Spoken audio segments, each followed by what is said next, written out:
Bring in State Senator from Ohio, Capri Cafaro. Senator, good to see you. Thanks so much for joining us. Hi. Absolutely. Thanks for having me this morning. What did you think of President Obama's comments about Donald Trump just inserting himself into the race? Well, I mean, what is he going to say? I mean, the man is a Democratic president of the United States, two-termer. Donald Trump is the leading Republican candidate, so of course he's going to poo-poo his chances because he's on the wrong side of the ticket. So, I mean, I think that, you know, it's to be expected. It's interesting, though, because as a sitting president, to get that involved, to attack the front runner. I mean, he hasn't really, at this point, said he is a supporter of Hillary Clinton with Bernie Sanders there, but he seems to be leaning her way. Right. I mean, you know, he has to be careful as well. And frankly, as we all know, people are feeling the burn. And Bernie Sanders continues to build momentum. And so, again, as a Democrat, President Obama has to be very careful because the last thing he wants to do as the sitting president of the United States and a Democrat is to, you know, come out for someone who may actually not become the nominee. Yeah. Dagan, what do you think about this?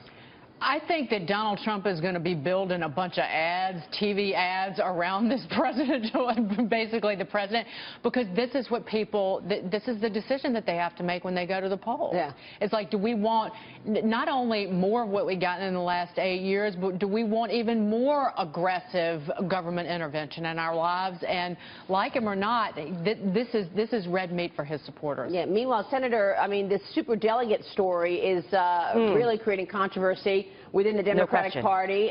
We're tracking reports that despite losing by double digits in New Hampshire and that slim victory in Iowa, superdelegates continue to support Hillary Clinton, giving her a wide lead over Bernie Sanders ahead of the Democratic National Convention.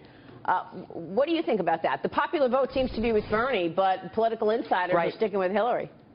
Well, I got to say, I am not a superdelegate, so I'm going to put that on the table. I'm not one of these people in play, even though I'm an elected official. And a lot of times, superdelegates are electeds or large donors.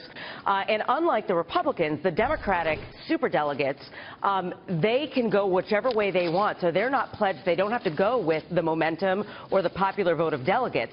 And so, no question, Hillary Clinton is working these folks, these superdelegates, to try to build yet another firewall. She keeps seeming to lose the firewall in potentially South Carolina and Nevada and all these other places that she was counting on. So now she's got to, like, sort of rig the game. And frankly, it's, I think, emboldening these individuals that are Bernie Sanders supporters because these folks feel that the establishment is not listening to them and the establishment is ignoring the democratic process. And it's just, I think, playing into the hand of the Bernie Sanders supporters if Hillary Clinton has to rely on these folks. Well, it's interesting because that's what the word is on the street. I mean, it's a rigged game. I mean, it does seem rigged. It is rigged.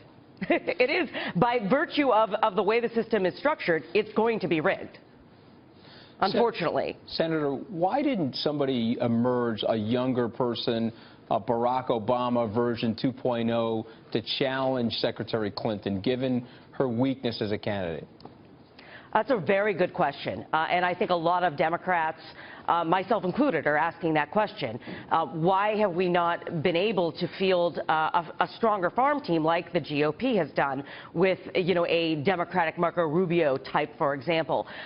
You know, I think that there has been such a we've been resigned to the fact that Secretary Clinton is going to be our nominee for the last several years, that I think that people basically went to the sidelines and were not even considering a run in 2016. And I think as such, we are in the situation that we're in right now with two individuals that are almost 70 and 74 years old leading the charge for the Democratic nomination, which is not necessarily the place that any party, in my belief, wants to be. I mean, we need to be forward-thinking, forward-looking into the 21st century. And we are in a situation now where we're dealing with two, you know, folks that are basically 20th century leaders, not 21st century leaders.